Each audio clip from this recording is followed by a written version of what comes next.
Time comes in different shapes, different sizes, fills differing wants and needs, all ticking with one consistent chorus. Give me more time. Time to spend with the family. Time to be creative. Time to work and time to relax. I guess the question then is this: what is time worth? And how do you want to invest it? You know, not so long ago and not so very far away from your neighborhood, there lived two lifelong friends, Joe Larson and Bert Adams, neighbors who carpool to and from the office every day. Joe and Bert went to the same college, got jobs working for the same company, bought the same style home in the same neighborhood. They even wear the same style clothes. And every day when they return home, they're met by their ever-faithful families. And every Sunday morning, rain or shine, Bert and Joe would meet religiously at 9:30 sharp to observe that most hallowed of sacred shared events: golf. You bring your money? Funny, man. Hey, morning, Chloe. But unlike the endless stream of previous outings, this morning was a little different. Bert, I've been thinking. We're golfing. Why are you thinking? Seriously, I've been thinking. I really need to make some extra money. I've been thinking about getting a part-time job. You keep putting like that, you'll have to sell your house. $2. Don't you ever think about making extra money? Not as long as I've got you as a golfing partner. Yeah, I do. In fact, every time Holly and I balance the checkbook. I don't know about you, but I really have to do something. Yeah, by the time we get home from work, have dinner, play with the kids, stuff like that. What have we got? 10 extra hours tops. Not much time, is it? Nope. So, got any great ideas? I wish. So what do when your savings account's at an all-time low or non-existent? Carpeting and drapes that are threadbare, the refrigerators banging and clanging, credit card balances that are reaching the level of the national debt ceiling, not to mention college tuition just around the corner. Well, how do you balance your time? Time that's needed to earn that extra money. Time to spend with your family. What are your options?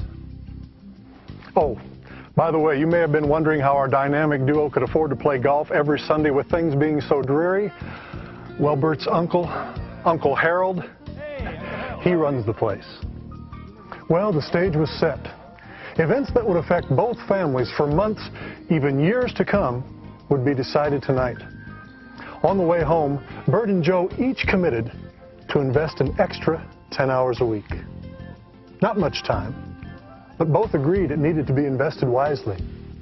Well, after a lengthy discussion, Joe decided I could always get a part-time job at Old Man Truman's appliance store. I worked there as a teenager. He makes me an offer every time I come in to buy a part to fix the washer or dryer. Which is becoming more and more frequent. True. You know, I bet I could get him to give me $8 an hour. If I work 10 hours a week, that's $80. It's $350 a month. And I could start a daycare center. That way I'd be home with Jennifer. Yeah.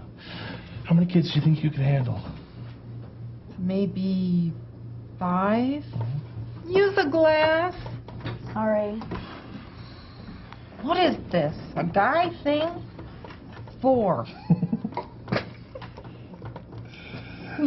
How much for each kid? well, the decision had been made, and it seemed like a good one.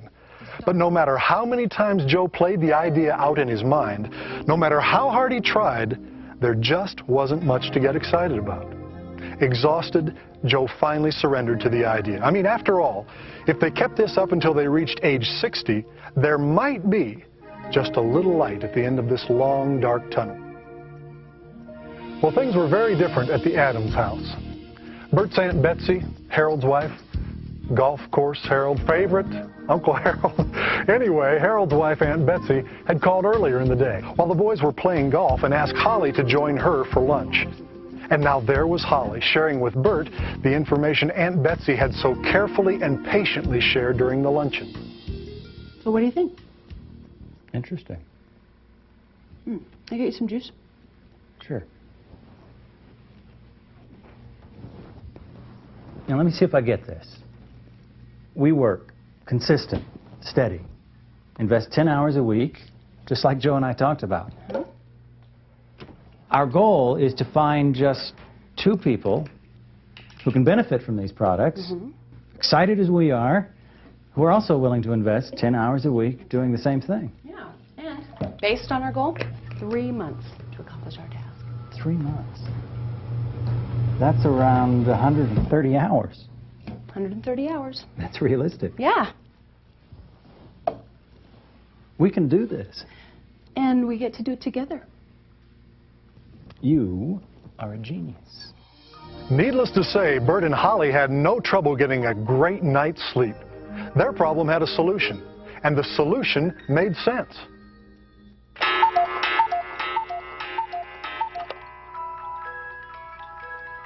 For Bert, the next morning couldn't come soon enough. He was up at 5 a.m., did his morning exercises, and ate a healthy breakfast.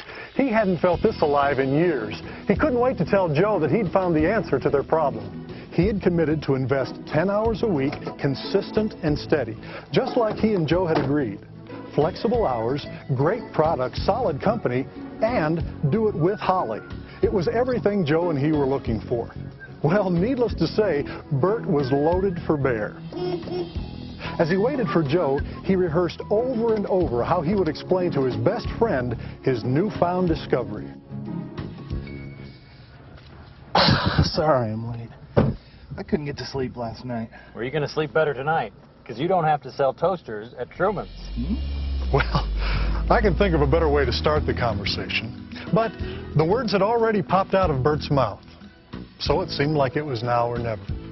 Now you've got to picture this. You've got Bert and Joe, pens in one hand, papers in the other hand. They're drawing diagrams and hanging onto the steering wheel. Wow. Joe, can't you see? Here, write this down. We'll each be investing 10 hours in our new business, just like we agreed. Okay. And as soon as each of us finds 2 new people who are as excited as we are, they'll be investing 10 hours a week, too. Now, how many hours is that? That's 30 hours. Right, 30 hours of work done every week, and we only have to do 10 of it. Now, let's be realistic. Let's give ourselves, say, 3 months to do this. That's reasonable, isn't it? Yeah. All right, how many hours is that? That's 130 hours. 130 hours to find 2 really good people. No, I'd rather work for $8 an hour selling refrigerators and know that the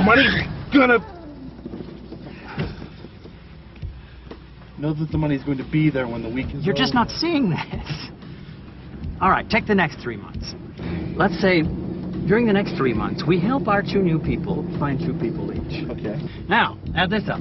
Our 10 hours, plus 10 hours each for our 2 new people, plus an additional 10 hours each for each of their 2 new people. What's that? It's 70 hours. Right, are you seeing this? That's 70 hours of work done in a week, and we only have to do 10 of it. On the backs of innocent people. No! Our 2 new people are getting 30 hours worth of work done every week, and in the next 3 months, we'll help their new people do the same thing. Everybody wins. On top of all that, we get to spend our extra 10 hours a week looking for solid folks like us, instead of working in some hole in the wall. Truman's a decent fellow. I'm sure he is, but he pays you a wage. Yeah, And who gets all the profits on his sales? he does. And how does he get people to come to his store? He advertises. And he sits on the school board. He's a deacon in his church. He joined the Rotary. And what does he say every time you run into him? He lifts the collar on your shirt and says, Looks like you need a new washing machine. Exactly. He sells good stuff. And so will we. But there is a huge difference. Here, take a look at this. A manufacturer makes a washing machine. Now, he sells it at a profit to a wholesaler. The wholesaler sells it at a profit to Truman.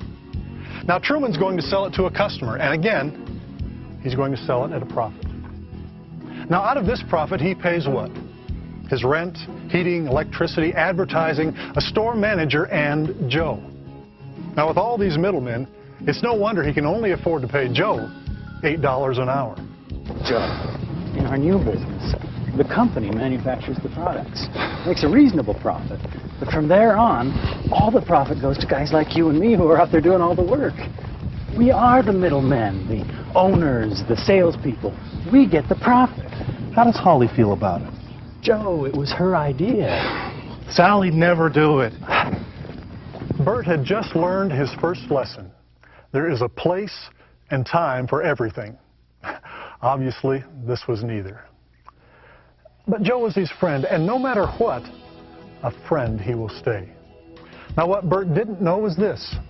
Joe went home and shared the information with Sally, just like Bert had explained to him. Bert invests 10 hours a week, for example, over a 3-month period. And during that time, his goal is to find 2 quality people. The result, Bert invests 10 hours, plus his 2 new people invest 10 hours a week, totaling 30 hours a week.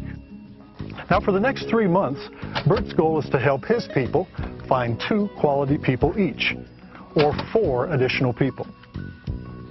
The result, Bert invests 10 hours, plus his 2 people invest 10 hours each, plus their new people invest 10 hours each a week, totaling 70 hours a week. Now that's leveraging the investment of your time. It didn't take long for Sally to see why Bert was so excited about the potential. But Joe had always prided himself on being practical, realistic, having that good old-fashioned work ethic. You know, you work 10 hours, you get paid for 10 hours. After all, it was the honorable thing to do. And he held on that excuse for an entire year. Okay, I know you're dying to tell me, so go ahead. Spit it out. Spit what out? Every day you pick me up. You won't tell me how much money you're making. Nothing. But Sally, she's watching. And every night when I get home, I hear all about it. The Adams had 2 families over for barbecue tonight. The Adams went to this play and that play. The Adams got a brand new car. Bert's the new coach of Little League. How do you have time to do that? And now, to top it all off, she tells me the Adams are planning a trip to Hawaii. Next summer. Yeah. Well, I thought the plan was we were both going to work 10 extra hours a week. I do. Well, then how come this is the first time in 6 months we've gone golfing? You're always working on Sunday morning. Well, you're supposed to be working too. Joe, I am. It's just that I get to spend my 10 hours at the golf course if I want. And while I'm playing, we get an extra 210 hours of work done somewhere else. Nice shot. Thanks. So, it's really working? You know that trip I took to California last May? Yeah? I met this really sharp guy. Shared the business with him. Uh-huh. He couldn't believe it. You think I'm crazy? He does it full time. Left his job. You're kidding. No. And when Holly went with her sister last July to Washington, D.C., met this old grandma, real sweetheart. Retired, owns the motel she lives in, loves the products, sells them to everybody she meets. We've got people working for us before we get up in the morning and after we go to bed at night. And when we go on vacation, our business keeps on going. Well, so how much are you making? Did we just see a light turn on, or was that my imagination? You know, I think that 10 hours of work for 10 hours of pay idea just lost some of its luster. And you know, Joe's not alone. In a recent national survey, it was determined that 63% of the population is not satisfied with their jobs. 64% are thinking about quitting and looking for something else. Where are you? Are you happy with your current job? Is it meaningful, fulfilling both emotionally and financially? Do you look forward to the alarm going off in the morning and, just like 75 million other folks, racing off to work? Or is it time to consider a better way to invest your time? That is good. Mm-hmm. Anyway, it all started early this morning when Joe and I were talking. We were going over our budget, as usual, and the topic came up of where we would go for summer vacation. And he didn't think he could get enough time off. And then we couldn't go very far because the car was about to die any minute. Same old story. Then I said to him, Adams are going to Hawaii on their vacation. You should have seen his face. It was the final straw.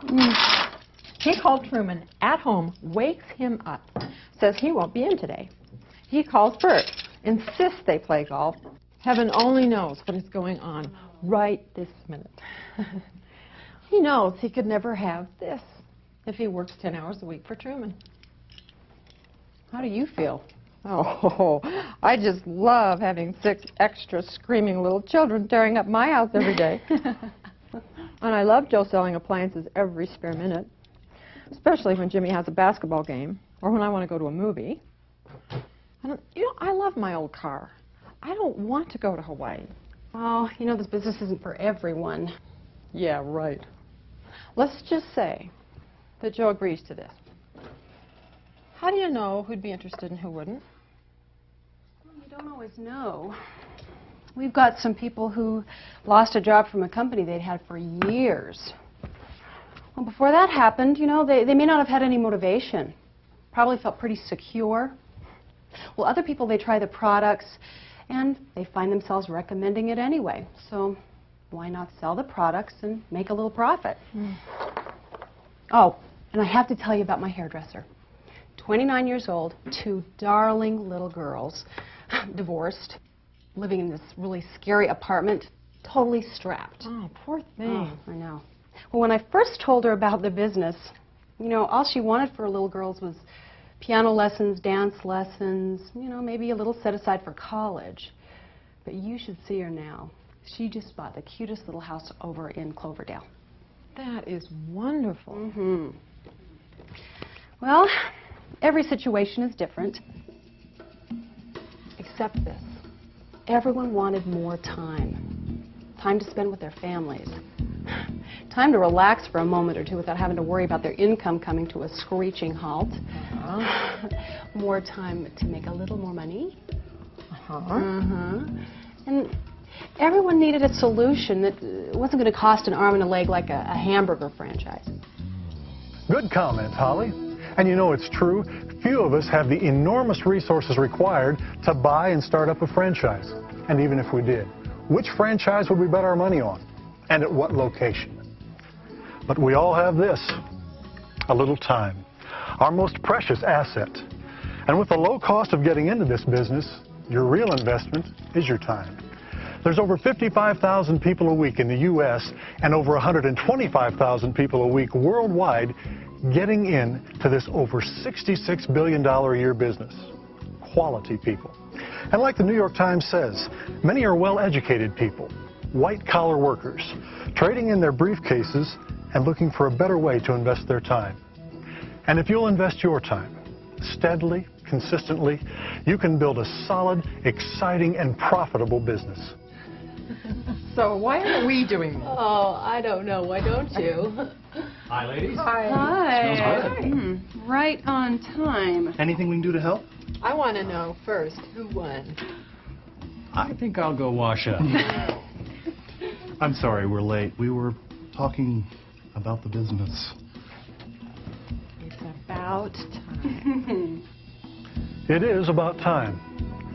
How much time you have and how much that time is worth. The past is officially over. This is a new moment, and the decision is yours. Do you just turn it over and keep doing what you've always done? Or is it time to do something different? If it's time for something different, there isn't anything that's more exciting than investing that time in this business. It's your decision, and it's about time.